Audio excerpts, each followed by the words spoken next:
Hi guys, today unfortunately I have to talk to you about something YouTube is doing to punish their creators for the behavior of their viewers and subscribers. And this is in the name of hate speech, which I would never endorse hate speech. Come on, that is absolutely ridiculous. But what is your definition of that, and how much control do you have over the things people say in your chat? This started out with me reading today another hit piece from the Wall Street Journal, which caused the first adpocalypse for YouTube creators that remember that. They say hate speech on live super chats tests YouTube. Feature that gives paid comments special treatment, generates revenue, but can include racist comments. Well, YouTube allowed it to put. They allowed people to be able to put whatever they want on there. That was not creators. That was YouTube. You're the one that allowed people to put whatever you wanted on those chats. Why are you punishing us for it? Compose yourself, Michael. Compose yourself. Sorry if I just blew your eardrums out, but I got a little bit of that out of the way now. I'm not guaranteeing that it won't come back. So after Robert Bowers stormed the Tree Life in Synagogue in Pittsburgh on October 27th, far-right personality Ethan Ralph launched a live stream on YouTube to discuss the shooting that claimed 11 lives. My thoughts and prayers go out to the victims there, obviously, and we need to do more than thoughts and prayers. It saddens me to continue to see these catastrophic events. Soon some viewers began paying to have their comments featured on the live chat, scrolling alongside the streaming video through a feature YouTube launched last year called SuperChat. During the live stream, which YouTube said Mr. Ralph has since deleted, one user paid British pounds to write, "How do you get a Jewish girl's number? Roll up her sleeve." Another viewer paid $5 and wrote, "If you want to know if the synagogue shooting was a false flag, then check out the Lucky Larry life insurance policies on those dead Jews." Disgusting comments. Mr. Ralph, whose channel, though, had 22,500 subscribers, considered by YouTube to be one of a far-right celebrity channel, which I have to take that with a grain of salt, because anybody who doesn't agree with the 10% of the fringe far left now seems to be lumped in with the far right. They've used the super chat function to make money. Topics among such users can be wide-ranging, from events like the tragedy in Pittsburgh and the confirmation of Supreme Court Justice Brett Kavanaugh, to critiques of the media and internal debates among members of the far-right online communities.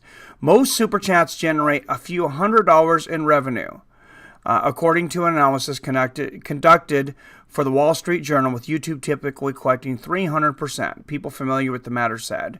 Now, there is your journalistic lack of integrity right there. Wall Street Journal. Most super chats generate a few $100 in revenue, according to analysis conducted for the Wall Street Journal. So are you saying that when you take all the super chats out there, are you saying one show? This is way too vague. One live stream, and the average person gets a few $100 in revenues from super chats. I've never gotten a few $100 in revenue. I've never gotten $200. Every super chat, every live stream I have ever done, my super chats have always been less than $200. Many of them much less than that. But let's go on.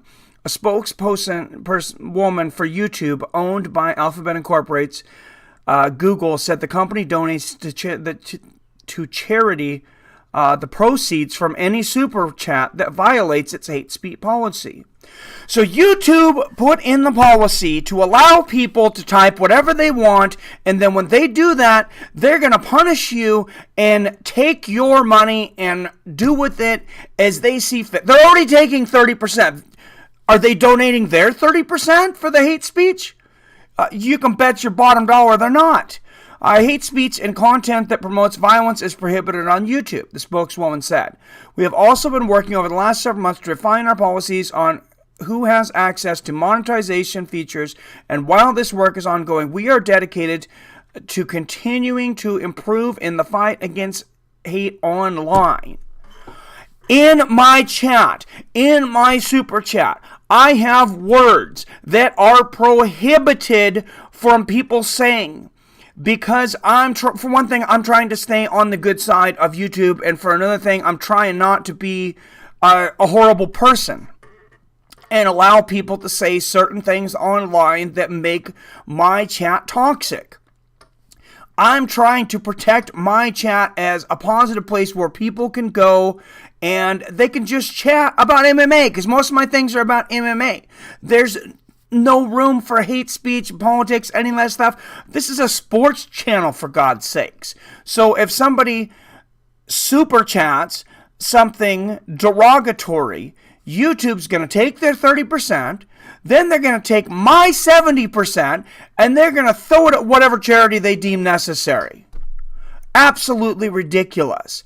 And the worst part of it is I have no control over what people are allowed to comment. That's your job, YouTube. Stop making creators try to do your job. You need to take some responsibility for running your own platform, for God's sakes. Super Chat was launched last year to further encourage those creators to produce more content and attract more viewers. Why can't I read this morning? Paid comments receive special treatment. The video host often reads the comments out loud on air, and it gets pinned to the top of the fast-moving chat thread. Again, YouTube does that. They pin it up there. That's their software. The more someone pays, the longer the comment stays featured at the top of the chat box. YouTube's policy. While the Super Chat function is available to YouTube's vast cast of video celebrities and was made primarily to appeal to gamers, it hasn't gained the same traction or scale among those groups as it has with the far-right crowd, according to analysis by Storyful, a social media intelligence firm that is owned by News Corp, the journal's parent company. Let me break something to you. Fox News is always trying to say that they're that they're protecting speech, they're protecting individualistic integrity. They own the Wall Street Journal. It's all the same media conglomerate. And why are they doing these hate speeches on YouTube and independent creators? I'll tell you why. And why are they going after right-wing people when they are a right-wing conglomerate?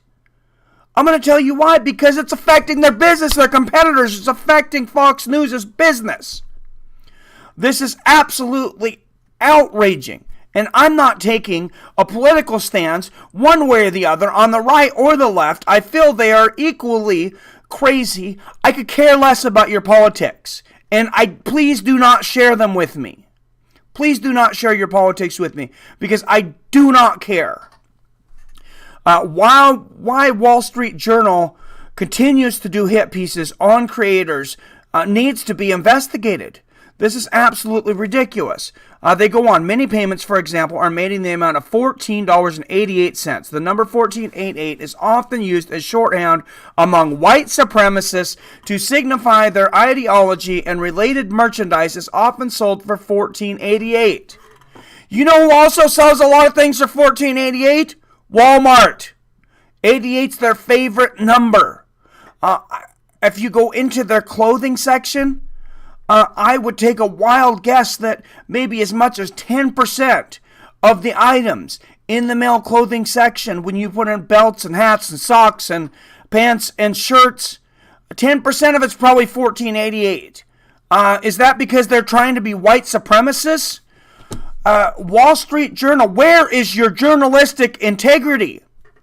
When I grew up, Wall Street Journal was a place to find out about stocks for the next day when we didn't have the internet, and was one of the only ways to really become an informed trader, an individual informed trader. If you were a stockbroker, if you worked for a stock brokerage, you read the Wall Street Journal every day, probably from front page to back, because it was the best place to get your information. When did they become a journalistic blob of hit pieces? And why are they going after YouTube? This is absolutely ridiculous. But the fact that YouTube can take my revenue because they don't like what you said in the super chat, my small amount of revenue that I'm getting, continue to take their 30%, take my 70%, and give it to whoever they see fit, is communistic. Yes, I'm using the word. It's communistic. It's absolutely mundanely communistic. It's disgusting, and I now want to throw up, and I don't believe I can continue to do this stream. As always, I love you. I respect you. And before I have a heart attack or a seizure, I'm ending this stream. But guys and gals out there, I love you.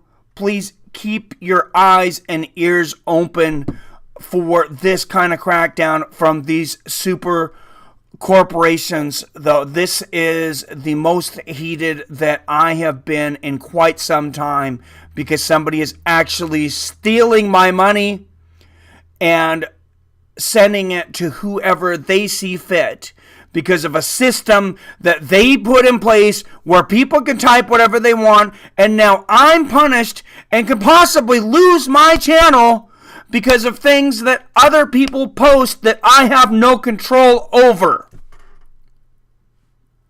Thank you very much again for watching this video. If you would like to support Mike Reviews It All or Fights with Friends, please look at the scrolling bar down below and go to paypal.me/Fights with Friends. I love you guys. I'm going to try to relax. I will see you very soon.